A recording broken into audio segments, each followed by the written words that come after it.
Hello guys, आज हमारे साथ जो हुआ उसके बाद तो कहीं घूमने जाने का मन ही नहीं करता है। मैं आपको बताऊंगी नहीं, पर उसके लिए आपको हमारा पूरा वीडियो देखना पड़ेगा। तो हम लोग तैयार होकर निकल गए थे और पहुंच गए थे हम लोग सीधा पार्क में। पार्क में आगे का व्यू आप देख ही सकते हैं, कितना सुंदर और अमेजिंग है।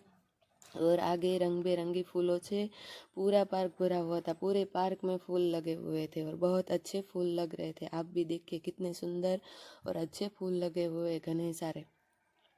फिर बाद में हमने पूरा पार्क घूमा था और आगे जाके मेरी बेटी ने बहुत मज़ा किया। पूरे पार्क में जितने भी झूले थे वो सारे झूले में बैठ बैठ कर उसने मज़ा किया था। उसको बहुत मज़ा आता है ऐसे झूलों में झूलना। लच्छर पट्टी में वो चक्की चक्की में सब में बैठ के उसने मज़ा किया था।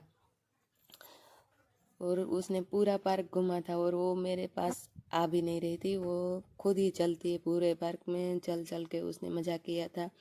मैं उसको बोलती थी मैं गोद में उठा लूँ, तो बोलती थी नहीं मम्मा मैं चलूँगी। और फिर हमने नाश्ता किया थोड़ी देर में और पूरा पार्क घूमा। तो गाइज़, हमारी वीडियो पसंद आए तो लाइक करें और चैनल को करें सब्सक्राइब।